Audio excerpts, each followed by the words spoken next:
दोस्तों नमस्कार, मैं आपका दोस्त शैलेश लोढ़ा और मैं आ रहा हूँ 17 अक्टूबर को आयोजित डॉक्टर रमन सिंह जी के जन्मदिन पर आयोजित इस कार्यक्रम में युवा वेलफेयर फाउंडेशन और उनके अध्यक्ष भावेश बैद जी के संयोजन में ये कार्यक्रम हो रहा है। तो राजनांदगांव में मिलते हैं 17 तारीख को सोमवार को।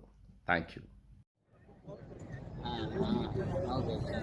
माँ सरस्वती को प्रणाम करता हूँ,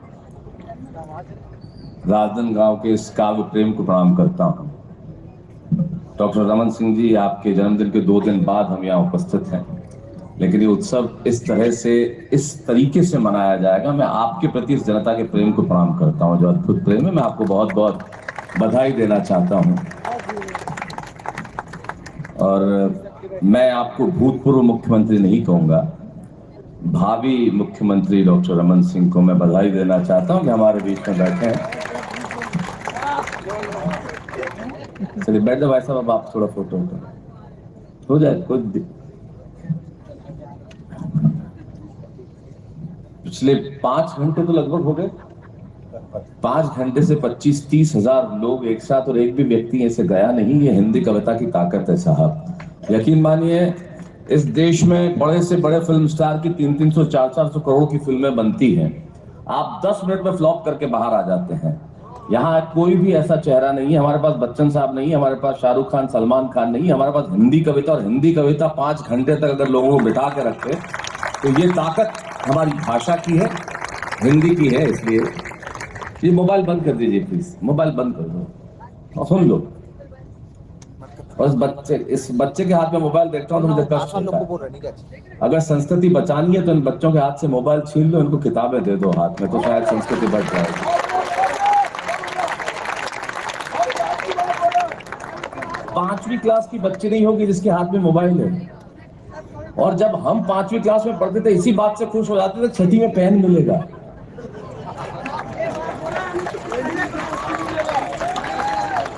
पैंट पहनने को मिलेगी, हाफ पैंट में घूमते थे।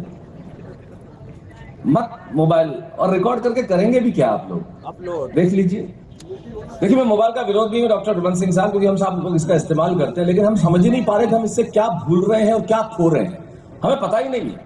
हम लोग इतने संवेदनहीन हो गए। अभिषेक के किसी का एक्सीडेंट होता है तो हम रिकॉर्ड करने लगते हैं, बचाते नहीं है। पिछले दिनों में एक वीडियो देख रहा था, कहीं आग लगी एक बिल्डिंग में, लोग कूद रहे थे जान बचाने के लिए, लोग वीडियो बना रहे थे। उस समय में हम फायर ब्रिगेड को फोन कर सकते थे, पुलिस को फोन कर सकते थे। हम समय नष्ट कर रहे थे, हमने सोचा ही नहीं कि हम क्या खो रहे हैं। और आपने मोबाइल ने सब कुछ ले लिया आपका। आप समय इस पे देखते हैं, इसने घड़ी छीन ली। आप तारीख उस पे देखते हैं, इसने कैलेंडर छीन लिया। आप हिसाब उस पे करते हैं, इसने कैलकुलेटर छीन लिया। इसने हमारे रिश्ते और बच्चे छीन लिए। और मुझे देखने का आनंद का एक क्षण बचा, ऐसे तो बचा लीजिए, इसलिए इस मोबाइल को जेब में रख लीजिए। मैं चाहता हूं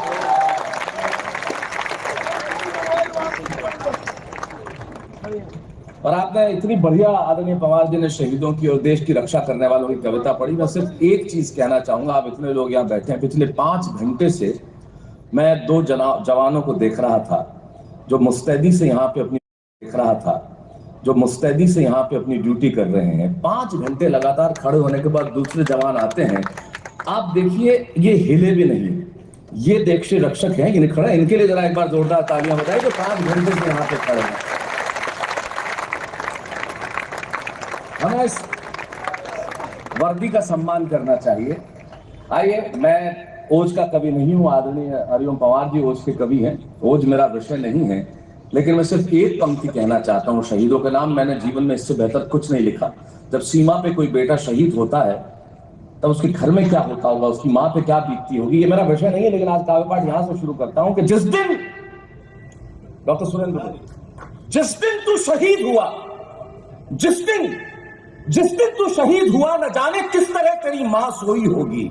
मैंने इससे ज्यादा कुछ नहीं लिखा, एक पंक्ति में सुनाता हूं। जिस दिन तू शहीद हुआ, न जाने किस तरह तेरी मां सोई होगी। मैं तो बस इतना जानूं, वो गोली भी तेरे सीने में उतरने से पहले रोई होगी।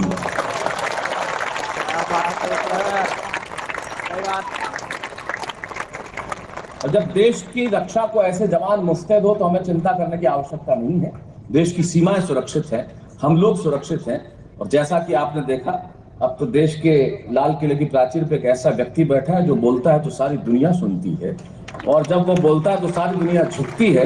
तब मैं कहना चाहता हूँ ये देश खड़ा होकर ये भाषा बोलते, मेरी 4 पंक्तियां डॉक्टर हरिओम पवार को समर्पित करता हूँ। ये उनका विषय है, इसलिए मैंने इस विषय में कुछ लिखा नहीं, लेकिन समर्पित करता हूँ।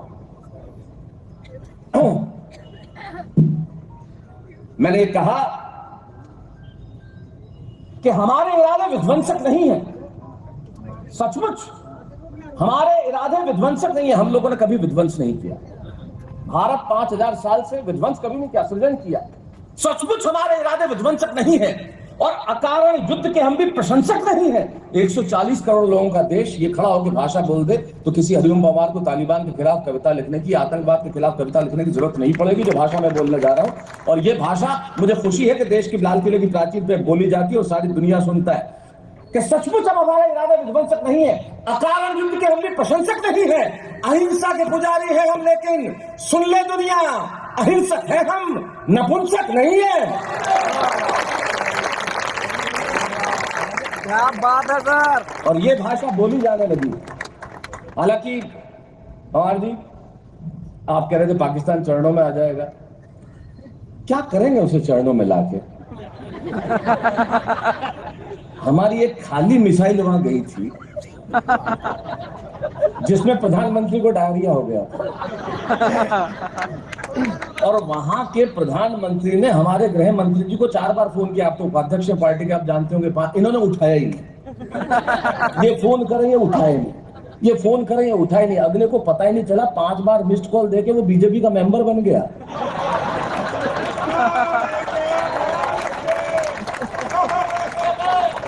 अब उस पाकिस्तान की हम क्या चिंता करें? और जब तक ये 2 हमारे बैठे हैं ऊपर,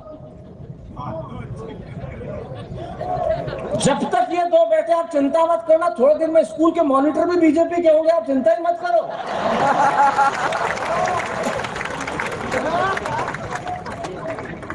कुछ करने की आवश्यकता नहीं है।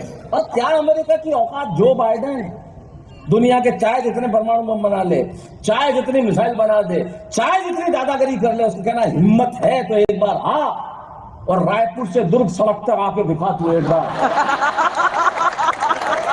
बहुत खूब सर, बहुत खूब। क्या बात है।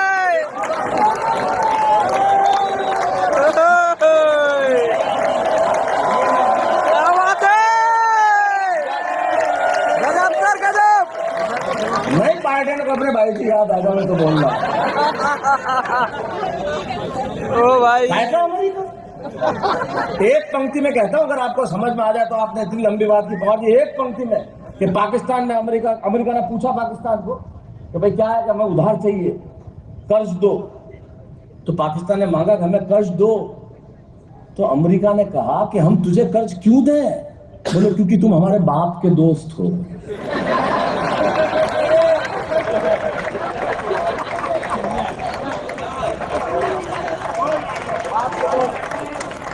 मैं ऐसी लंबी बातें करूंगा ही नहीं, मेरे से हो ही नहीं सकती है लंबी लंबी बातें। मेरे बाप से नहीं लिखी जाए कभी। डॉक्टर साहब, मैं राजस्थान का आदमी हूं, आप तो राजस्थान के समझी हैं, तो आप तो मेरे भी समझी हुए। कोटा से आप बेटी लेके आए, बहू लेके आए हैं, तो आप हमारे भी समझी हुए। और मैं जोधपुर का, जोधपुर में रावण को जो है दामाद मानते हैं, क्योंकि मंदोदरी जो है वो जोधपुर की थी।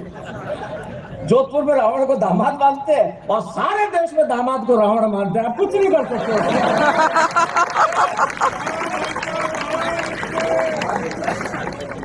भाई वो तो, अब आप मस्ती में आ जाओ, बिल्कुल बिल्कुल मस्ती में आ जाओ, कुछ करने की जरूरत नहीं, क्योंकि मेरे पास पवार जी जितना पावर है ही नहीं।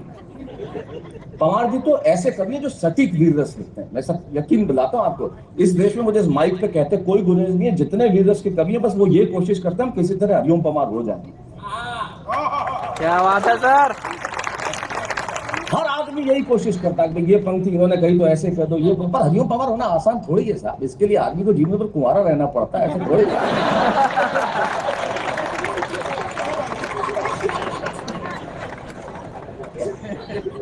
मस्त। अरे रख देना भाई, मोबाइल करेगा क्या इसका? करना तो काचा बादाम ही है तेरे को। क्या बात है सर। और छत्तीसगढ़ में तो बचपन का प्यार भूल मत जाना रे। हाँ करना क्या है, मोबाइल से रिकॉर्ड करके भेजोगे किसे यार?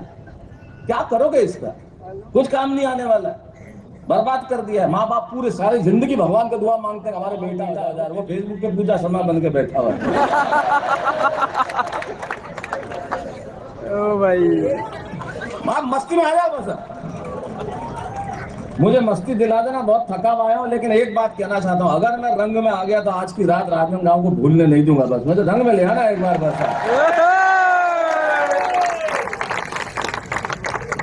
है जी, है कुछ तो शर्म करो यार। ये आपने बहुत आजादी दे रखी है रमन सिंह जी आप। अच्छा झुका के कभी नहीं, ताकि पास में बीवी दे। अब घर जाना तुम, यही बैठी, अभी कहेंगे इनको कि रास्ते में आयोडेक्स खरीद लेना। हाँ तो ये कहेंगे चोट तो लगी नहीं, बोले घर तो चलो, हो जाएगा थोड़ी देर में। तो मस्त रख दे बेटा, मोबाइल रख दे, मस्त है। ये मोबाइल है तो झूठ बोलने वाली मशीन। डॉक्टर साहब मैं आपको एक बताता हूँ, ऐसा ऑब्जर्वेशन आपको जिंदगी में कोई नहीं बताएगा। मोबाइल पे अचानक कोई पुरुष का स्वर बात करते हुए मीठा हो जाए तो समझ लो सामने स्त्री है जो उसकी नहीं है। अचानक हेलो या नहीं आया मिलते हैं ना। वरना खुद की बीवी से डॉक्टर साहब जब आदमी बात करता है, ये ऑब्जर्वेशन आपको कोई नहीं बताएगा, जब खुद की बीवी से बात करता है तो एक ही बात पूरी बोलता ही नहीं, पूरा सेंटेंस तो कभी बोलता ही नहीं, एक ही शब्द बोलता है, वो भी 2-2 बार। हेलो हेलो, हाँ दुकान पे खा लिया, फोन रख।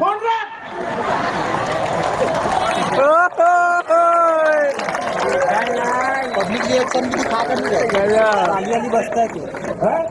अब ये पवार जी भी ऐसा जिन्होंने जीवन में बात नहीं की है, सुनी नहीं किसी ने। इनका पीड़ा देखो आप लोगों को, बहुत कष्ट होता है। फिर क्या करे आदमी, तालिबान खून खराबा करे नहीं तो करे क्या बेचारा? कुंठा है कहीं तो नहीं तुम्हें।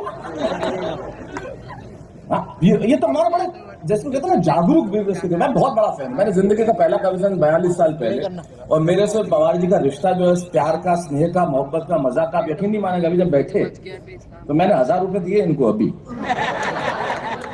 हाँ, और इन्होंने 500 एक्स्ट्रा और खींचे। ये सच है, झूठ नहीं, मैं सही बता रहा हूँ। काल पाठ करते बैठे, मैंने कहा बहुत बढ़िया पढ़ा आपने लो साहब। देखा ना अभिषेक, आपने देखा 42 साल पहले पहला कवि सम्मेलन मैंने पढ़ा था। उस पहले कवि सम्मेलन मुझे 100 रुपए मिले थे। मैंने 5000 दिए थे, कुल 1500। 100 रुपए, एक तो तारीफ कर रहा हूँ, बीच में बोल के और खराब कर रहे हो अपनी गति आप तुम। 100 रुपए 1980-81 में मिले थे, जिसमें 20 रुपए इनका हिस्सा था। मैं जानता हूँ 5 कवि थे, लेकिन वो 20 रुपए किसी 20 अरब 20 करोड़ से कम नहीं है साहब, क्योंकि उन्हीं उसने ही वो ताकत दी कि हम यहाँ आगे खड़े हुए। और पवार जी मेरे बहुत प्रिय है, इसलिए मैं कह सकता हूँ, इनको कहता हूँ, मजाक का हमारा रिश्ता भी है तो बहुत सटीक वीर इसके कवि हैं। वरना हमारा वीर इसके कवि इतने जोश में आ जाते हैं और गलत जगह पे जोश में आ जाते हैं। एक गया बैंक में पैसे निकलवाने के लिए, थोड़ा वॉल्यूम बढ़ा देना भैया, तो बैंक वाले ने कहा पैसे नहीं है, और तुम माल्या को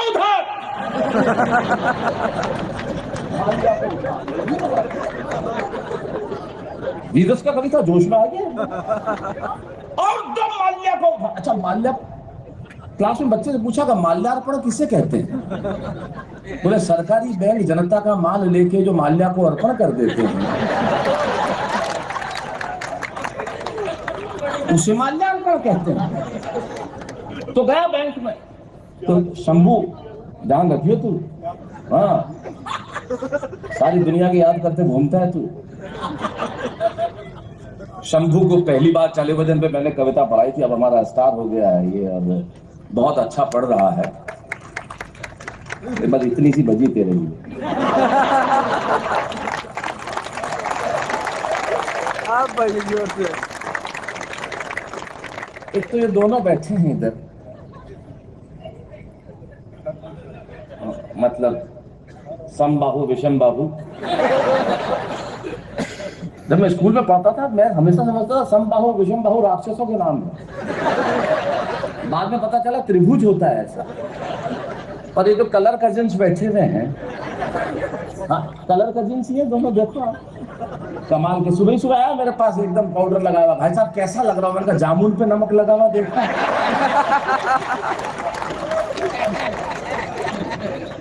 और भाई साहब और कुछ करो ना करो डॉक्टर साहब, हमारे टाइगर के लिए काम जरूर करना। मुख्यमंत्री राहत कोष तो रहता ही है, अब भी होगा। टाइगर के घुटने का ऑपरेशन करा देना है, बहुत जरूरी है। सुरेंद्र दुबे हमारे बड़े प्रिय हैं, इससे बात करता तो कहे बैंक में गए व्यवस्था कभी जोश में आ गया अचानक, उनका पैसे नहीं है, क्लर्क ने कह दिया और तुम माल्य को उठाओ। अरे बोले बैंक में पैसे तेरे खाते में नहीं, निकल यहाँ से।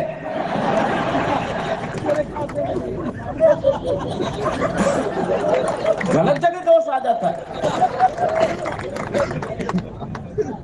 गलत जगह जोश आ जाता है। अब रात को 2 बजे धीरज का कभी उठा, आप दोनों रक्षा में ही खड़े हुए हो ना,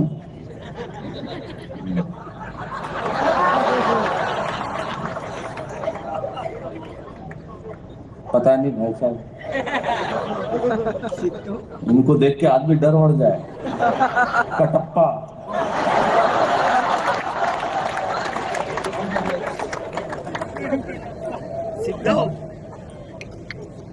है, नहीं झुकेगा तो कोई सवाल ही नहीं। अपना डायलॉग है शंभू शिखर का, झुकेगा नहीं साला जब तक नोट नहीं गिर जाए, उसके बाद तो बाप भी झुकेगा, पैसा है। क्या करूं, रात को 2 बजे पवार के वैसे ही आपके जो नकल करते ना वैसा वीरस का कभी रात को 2 बजे मुझे लकवा हो गया, बीमारी भी वीरस में।